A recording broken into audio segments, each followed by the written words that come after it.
कैसे हैं आप सब? आई होप आप सब ठीक होंगे। मैंने पिछली वीडियोस में एक्सरसाइज 2.1 शुरू की थी। ठीक है, मैंने उसका क्वेश्चन 1 और क्वेश्चन 2 दोनों करवा दिए थे।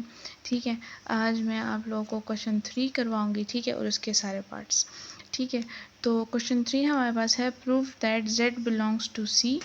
पार्ट 1 इसका है, z is real if z is equal to conjugate of z। ठीक है, ये इफ़ जो होता है, अच्छा पहले तो ये इफ़ ये होता है इफ़ एंड ओनली इफ़। ठीक है, करस्पॉन्डिंग इसको ऐसे करस्पॉन्डिंग की तरह इसको रिप्रेजेंट करते हैं, और इसका मतलब होता है इफ़ एंड ओनली इफ़। ठीक है, तो हमने ये प्रूफ करना है कि z रियल है सिर्फ और सिर्फ तब जब z is equal to z conjugate. ठीक है, जब ये दोनों इक्वल होंगे तब, सिर्फ तब ही z रियल होगा। ठीक है, तो हमने ये प्रूफ करना है। इसके हम दो हिस्से में उसका करेंगे। ठीक है, तो शुरू करते हैं। ठीक है, पहला हिस्सा इसका है, if z is real then z is equal to z conjugate. ठीक है, अब हमने लेट किया कि z हमारे पास, z जो होगा हमारे पास वो x प्लस वाई आई है। ठीक है, हमने इसके साथ ज़ीरो क्यों लगाया? क्योंकि हमने इसको रियल प्रूफ करना है। ठीक है, तो हमने इसको ज़ीरो कर दिया। ठीक है, तो हमारे पास देखिए इसका रियल पार्ट आ गया सिर्फ। अब आप इसका कंजुगेट लें तो भी यही आता है। ठीक है, तो ये देखिए ये ऑटोमेटिकली दोनों इक्वल हो गए। इधर आप इक्वल ले लें, दोनों ऑटोमेटिकली इक्वल हो गए। तो हमारे पास ये प्रूफ हो जाता है कि इक्वेशन 1 और इक्वेशन 2 से कि ये दोनों हमारे पास इक्वल हैं। ठीक है, इन दोनों आप इक्वेशन दें, इक्वेशन 2, ये इसका एक हिस्सा हो गया। दूसरा हिस्सा अब ये है। ठीक है, ये इसका कन्वर्स होगा, ऑपोजिट होगा। हम कहेंगे कि अगर ये दोनों इक्वल हैं, ये z और z कॉन्जुगेट, तो z रियल होगा। ऊपर हमने कहा था कि पहले z रियल है तो उसके बाद ये दोनों इक्वल हैं, लेकिन इधर हम कहेंगे कि पहले ये दोनों इक्वल हैं तब z रियल है। ठीक है, अब हम इसमें करेंगे कि हम z is equal to x plus y आई लेंगे। हम इधर ज़ीरो नहीं लगाएंगे क्योंकि हमने पहले इनको इक्वल प्रूफ करना है। और z कंजुगेट हम वैसे ही ले लेंगे जैसे हम इसका आयोटा वाले टर्म का साइन चेंज कर देते हैं। ठीक है, यहाँ पास आयोटा हो गया, माइनस वाई आयोटा हो गया, सॉरी। ठीक हो गया, उसको हमने सपोज कर लिया।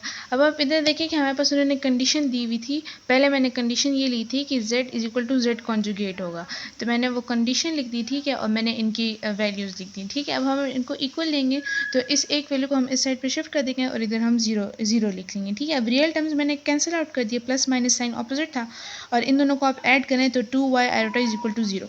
ठीक है, अब 2 इज इक्वल टू ये आप y आयोटा इसके साथ डिवाइड कर दें। ठीक है, तो उधर डिवाइड होकर 0 ही आ जाएगा। ठीक है, अब ये पुट इन सपोज्ड वैल्यू। अब हमने ये y का जो वैल्यू है ना, y की वैल्यू जो हमें 0 दी है, हमें सपोज्ड वैल्यू मिली है। सपोज्ड कौन सी? कम्प्लेक्स नंबर वाली, कंजुगेट वाली नहीं। ठीक है, उसमें हम लोग इधर y की जगह इधर हमने 0 डाल दिया, तो 0 आयोटा ऑटोमेटिकली 0 हो जाता है। तो अब देखिए कि z इज इक्वल टू हमारे पास सिर्फ रियल पार्ट आ गया, तो ये हमारे पास प्रूव हो गया। ठीक है, ये इसके दो सिंपल पार्ट्स थे। आई होप आप लोग समझ आए। कि समझना है तो आप कमेंट्स में पूछ सकते हैं। अब हम अगले पार्ट की तरफ चलते हैं। अगले पार्ट हमारे पास है z minus z conjugate divided by z plus z conjugate. ठीक है, is equal to iota bracket imaginary part of z और real part of z divided by real part of z। ठीक है, अब हम इसमें ये प्रूफ करना है कि ये अगर हमारे पास ऐसे है ना, तो ये हमारे पास इसका आंसर आएगा। ठीक है, इन दोनों को हमने प्रूव करना है सिंपली। तो हम पहले z और z कॉन्जुगेट की वैल्यूज सपोज कर लेते हैं, जैसे मैंने इधर की। हम एक साइड लेंगे, उससे हम दूसरी साइड प्रूव कर देंगे। मैंने लेफ्ट हैंड साइड ली पहले। ठीक है, अब ये आप ये देखें तो ये वैसे तो ये कंपोनेंट और डिविडेंड प्रॉपर्टी है, लेकिन आप वैसे पहले इसको प्रूव कर लें। ठीक है, पहले इसको आप सॉल्व करें। तो हमने लेफ्ट हैंड साइड ली, इधर मैंने लेफ्ट हैंड साइड लिखी और इधर मैंने इसकी वैल्यूज डाल के इसको लिखा। ठीक है, इधर माइनस का साइन है, इनको मैंने ब्रैकेट में इसलिए क्योंकि इसके अंदर साइन चेंज होंगे, और नीचे वाला इसको आप डायरेक्ट ऐड कर सकते हैं। ठीक है, तो ये दोनों कैंसिल हो गए ऑपोजिट साइन की वजह से, और नीचे जो ये ऑपोजिट साइन इनका ऑलरेडी है ये कैंसिल हो गए। तो ऊपर 2y आयोटा आ जाएगा और नीचे 2z आ जाएगा। ठीक है, देखें 2y आयोटा और नीचे 2x, सॉरी। तो अब आप देखिए ये 2 कॉमन है दोनों में, 2 कैंसिल आउट कर दें। अब आप देखिए हमारे पास आंसर आ रहा है simply y iota divided by z। अब आप ये देखिए कि इसमें से अगर हम लोग आयोटा कॉमन ले लेते हैं, तो आप मुझे बताएं कि y हमारे पास इमेजिनरी पार्ट है और नीचे हमारे पास ये रियल पार्ट है। तो हम इसको ऐसे करके लिख सकते हैं कि इमेजिनरी पार्ट ऑफ z और नीचे divide by real part of z। ठीक है, क्योंकि ये इसका इमेजिनरी टर्म है, ये इसका रियल टर्म है, तो ये हमारे पास प्रूव हो गया। ठीक है, ये इसका सेकंड पार्ट हो गया। अब हम थर्ड पार्ट की तरफ चलते हैं। थर्ड पार्ट हमारे पास इसके भी दो पार्ट्स होंगे। ठीक है, क्योंकि इधर हमें इधर और इधर कहीं दिया मैंने कि या ये हो गया या वो हो गया। ठीक है, कि या रियल होगा या प्योर इमेजिनरी होगा। ठीक है, तो हमने ये दोनों प्रूफ करने हैं।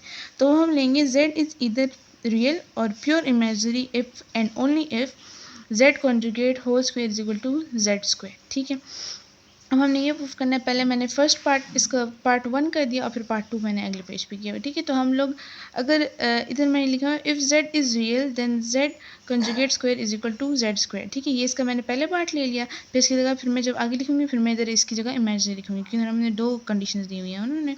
ठीक है, तो इधर मैंने z की वैल्यू सपोज कर ली, z की वैल्यू सपोज करके मैंने इसको रियल निकालना है, तो इधर मैं इसके साथ इसका जो कोफिशिएंट होगा उसको मैं 0 डाल दूंगी, तो ये ऑटोमेटिकली 0 हो जाएगा। तो z is equal to x हमारे पास ये इसका रियल पार्ट हो जाएगा। ठीक है, अब आप इसका कॉन्जुगेट लें तो भी हमारे पास z एक्स ही आता है। ठीक है, तो इससे अब फिर आप अब देखिए इधर हमारे पास इसका स्क्वायर था, तो आप स्क्वायर ले लें, कंजुगेट का भी स्क्वायर ले लें और सिंपल z का भी स्क्वायर ले लें, तो देखिए ये दोनों हमारे पास इक्वल आते हैं। ठीक है, z conjugate square is equal to x square और z square is equal to x square. तो ये इक्वेशन 1 इक्वेशन 2 हमारे पास इक्वल आती है, तो ये हमारे पास इसकी ये प्रॉपर्टी प्रूव हो गई।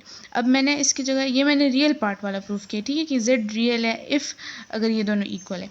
अब मैं करूँगी कि z इमेजिनरी है अगर ये दोनों इक्वल है तो। अब देखिए इधर मैंने लिखा if z is imaginary then z conjugate square is equal to z square. ठीक है, अब मैंने उधर रियल लिया था, अब मैं इधर इमेजिनरी लूँगी, तो अब मैं इधर इसको मैंने इमेजिनरी प्रूफ करना है, तो मैं रियल टर्म का कोएफिशिएंट 0 ले लूँगी, तो ये 0 हो जाएगा।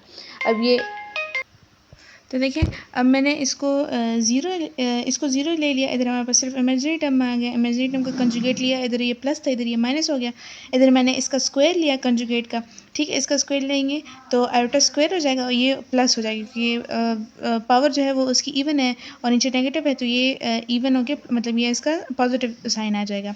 इधर मैंने -1 किया, -1 मल्टीप्लाई बाय वाई स्क्वायर, तो हमारे पास -y स्क्वायर आता है। ठीक है, ये हमारे पास इक्वेशन 1 हो गई, इधर कंजुगेट का स्क्वायर। ठीक है, अब मैंने इधर z का स्क्वायर भी लिया, z का स्क्वायर लिया तो ये आता है। ठीक है, y का स्क्वायर अलग, आयोटा स्क्वायर का अलग, आयोटा का स्क्वायर अलग, आयोटा का स्क्वायर हमारे पास -1 की इक्वल होता है, इधर मैंने -1 लिख दिया, इन दोनों को आप मल्टीप्लाई कर दें तो z square is equal to -y square. अब आप ये चेक करें कि ये मैंने इसको इक्वेशन 1 दिया था, इसको मैंने इक्वेशन 2 दिया, तो ये देखिए ये दोनों की वैल्यूज़ इक्वल आ रही हैं। तो आप इन लिख सकते हैं कि फ्रॉम इक्वेशन 1 इन इक्वेशन 2 हमारे पास ये बात प्रूव हो जाती है कि z का कंजुगेट का square is equal to z का स्क्वायर। ठीक है, हैंस प्रूफ ये आपके पास प्रूफ हो जाता है। और ये सिंपल सा क्वेश्चन था, 3 पार्ट्स है इसके। आई होप आप लोग को समझ आई होगी, समझ नहीं हो तो आप कमेंट्स करके पूछ सकते हैं।